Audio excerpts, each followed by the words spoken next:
Hi guys, it's Jimmy, and today we've got some cars and some watches. Brought out some of my vintage watches.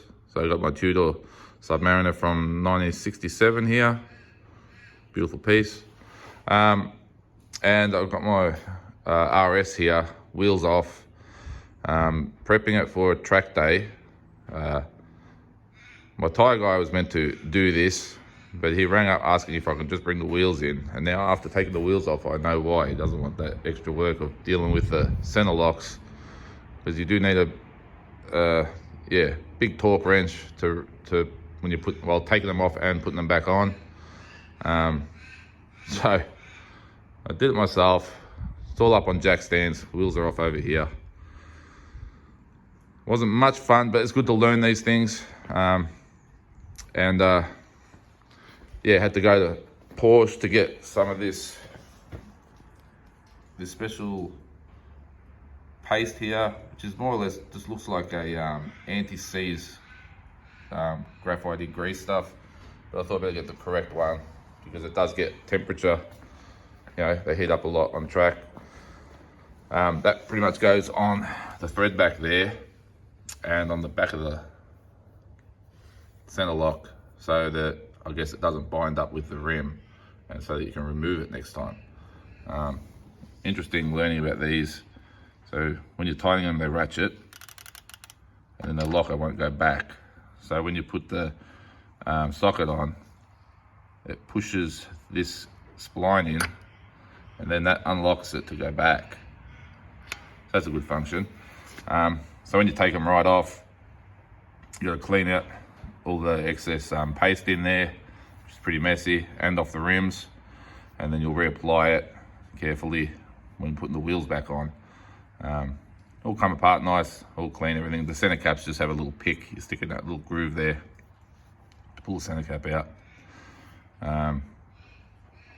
The rears seem to loosen easier. The fronts, I don't know, because it's on the steering and you get a bit more give when you're working with the bar. Felt like it was tighter, but I don't think it could have been tighter. They're all set at 400 Newton meters. A bit dirty. As you can see here, it's got the 100 Newton meter thing there, and then there's stop. So what I've done is, because of the big bar I've got, it hasn't been calibrated for a long time. I've got a smaller one. It'll go to 200. So when you put the wheel back on, you'll torque it to 100. And then on the rim, you put a little bit of tape with a little texture mark, and then you just get the big bar and tighten it until it lines up with the stop. When it lines up with that stop, it'll be at 400. So I thought that's a good way of making sure I'll get them at 400 myself without having to get that big bar calibrated. So I've actually borrowed a big one. It's that huge one back there. But I got that off my mechanic, and she looks a bit rough on this end, so I don't know how accurate it'll be. So I got this little one, and that'll at least get it to 100. I've got the adapters there, so I got the right size. And we'll see if that works. Should. You gotta be careful when you're putting these, the socket on. They sort of click on, and if they don't click on, they pop back off. And that did happen with one of them. I was being a bit too quick, and I've chipped one of these wheels pretty bad. Which one is it? This one. A nice big chip in it. So I'm gonna have to go get some touch-up paint, try and just sort of smooth that out and just fill it in. What can you do? The wheels all got a little bit of chipping on them anyway. Use them on track. They don't look good for very long. You can see in the middle there. That's where the paste has to go, so they don't bind up.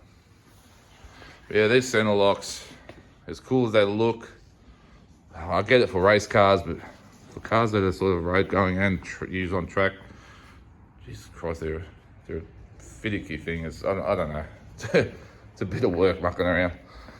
Especially because I'm just doing it at home. It's all on jack stands now. You've got to be careful where you put your jack stands, because if you're jacking the car up, you're already using 1 point. It's only got 2 points on each side, and then there's a whole skid pan underneath.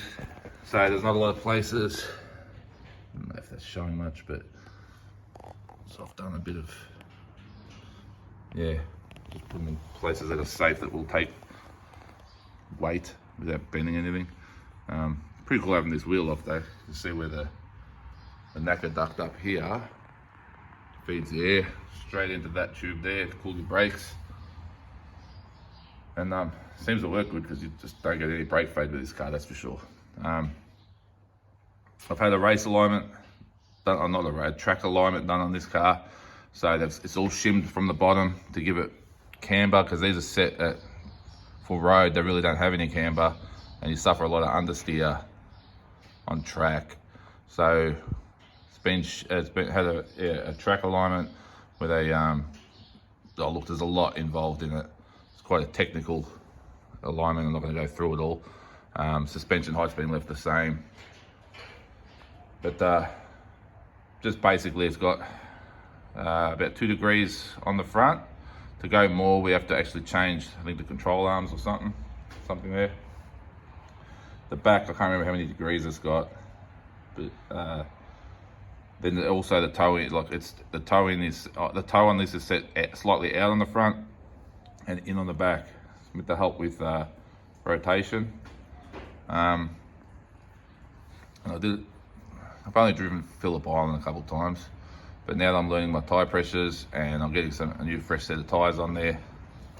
Last time with worn tyres, the best I did was 145 flat. And with this track alignment plus the fresh Yokohamas, which I've got over here, I'll show you guys. Here's my Yokis. What do they call it in there? 8009s. They've got a bigger lug, so they shouldn't overheat so quickly. Because the smaller the lug, when they get heated, the lug will start to move, and that's why you get the lipping, and they overheat quicker.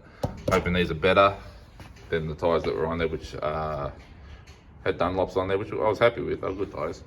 You just got to keep your pressures around that, on track around that 29, 30. Well, in between sessions, I'll set them to around 29 or 30, and then they spike up a bit on track. But that's what I've been doing. It's a lot to learn with tyre pressures.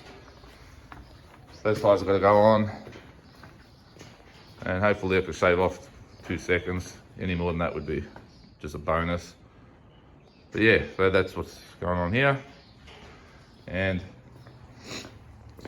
as for the watch collecting, haven't collected anything else in vintage. Just got my same sort of collection. Got a handful here. So, but yeah, we're in my 67 Tudor sub. There's a few here. It's 2004 GMT Master 2. That's my 67 Rolex Submariner. So it's 5513. It's a 1980 Air King. It's 34mm. It's with a logo dial. It's got a petroleum logo dial. This is 1958 Air King in a 36mm, so it's a slightly rarer one. Later bracelet though. We've got a little Zenith Daytona, 1989, two-tone, nice watch. This isn't a vintage, but this is my first nice automatic watch or mechanical watch. So it's my Oris BC4, I think it's 2008 or 2009. So it's a pilot watch. Kind of looks like the dials in the old aeroplanes. The original strap still on it, still in very nice condition. That. Got my 1966 GMT Master with the gilt dial, so gloss dial. This is a transitional pre-moon, 1968, beautiful condition. So this has got 861 movement, but it has the applied logo and long index style of the 321s. 67 Speedmaster, so it's pre-moon, 321, the 321 movement. So you got TV dial, automatic speedy. I think it's around a 1980, somewhere there. Kind of a rare watch. This one's from Mexico, it's got a Mexican bracelet, stamp Mexico. And a Nevada Aggression here. So this is a Chronomaster Aviator Sea Diver. Beautiful condition. Big lollipop chronograph hand. That's sort of the core of my vintage watches. There's a few others I have, but they're my main ones. Still got modern Rolex and Patek and AP and stuff like that. But these are just, thought these would be interesting to have a look at. This one's always been quite special to me because I did sell this watch once and bought it back. It's got a really nice unpolished thick case. Unfortunately no bracelet. You can find bracelets, they're just expensive, so I just haven't bothered. Sometimes I take the bracelet off this one and put it on this watch just to have the original kind of bracelet on there. Otherwise, so that's what, bit of an update on the watches. And been spending more time with this kind of stuff. This car only really comes out, I'll take it out on the road once in a while just to sort of charge the batteries and keep it in good running order. Otherwise, it's really only, it enjoys the track more than the road. It's just a bit, it's kind of too rigid and too hard on the road and just ride on the track. Which kind of makes sense because that's what it was sort of designed for. And now with the alignment done, it is a bit tramline-y on the road. If the road's not perfect, it follows any ridge or anything in the road, it'll try to follow it. But that will be really good on track. So that's about all, guys. Till next time, take care.